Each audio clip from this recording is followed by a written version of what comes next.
la diplomatie est le reflet des rapports de force. Tout à fait. Sur le terrain militaire. Aujourd'hui, vous avez vu comment le général anglais américain a fait 180 degrés de virage.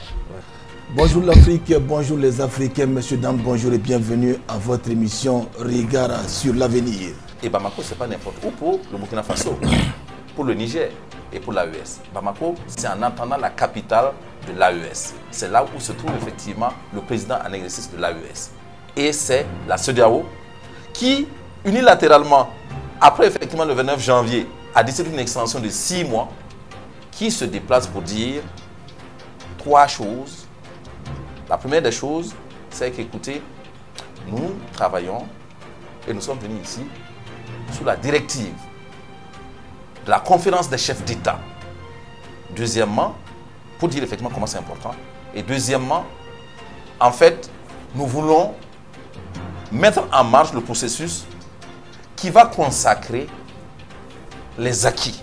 Et au nom des acquis, qu'est-ce qu'il cite? Il cite effectivement la libre circulation des personnes et des biens. Il cite effectivement le droit d'installation des populations où elles veulent dans le cadre effectivement de la CEDEAO, des pays qui restent au niveau de la CEDEAO, même s'ils viennent effectivement de l'AES. Et puis, le troisième point, c'est le commerce. C'est-à-dire effectivement qu'ils défendent effectivement la liberté de commerce. Et ça, c'est très fort. Parce qu'en fait, c'est rejoindre l'AES. La marche de notre pays et de l'AES dans le monde. Pour ces numéros, nous allons opiner sur la diplomatie et la coopération bilatérale. Quels sont les enjeux pour notre pays et pour l'AES? La diplomatie, elle ne s'arrête jamais. Elle peut avoir des hauts, elle peut avoir des bas. Mais comme l'avait dit un analyste, même au plus fort de la Seconde Guerre mondiale, les discussions ont toujours été maintenues avec Hitler, entre Hitler, les États-Unis et les Anglais.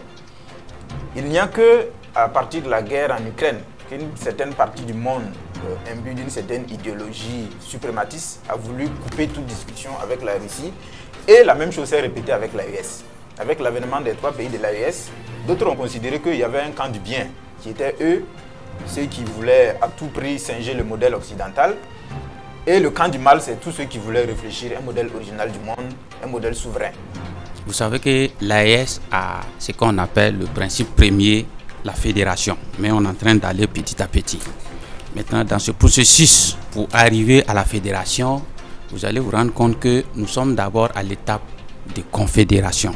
C'est-à-dire l'étape de la confédération permet aux différents États de toujours créer des relations bilatérales, ainsi de suite, pour pouvoir avoir des éléments. Ça, c'est le premier point.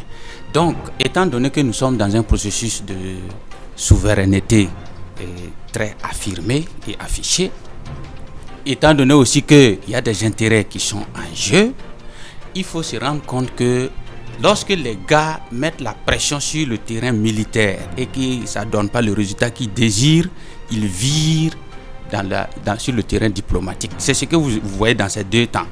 Nos panélistes vont nous édifier à travers leurs analyses et commentaires.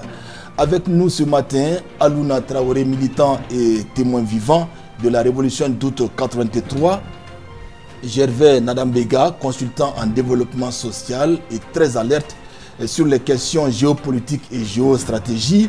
Til Konaté, secrétaire général du cadre, 2 heures pour nous et 2 heures pour Kamita. Et enfin, Remalde Komtobré, analyse politique. Messieurs, bonjour et bienvenue donc à l'émission. Et merci pour ce temps consacré à la chaîne C360.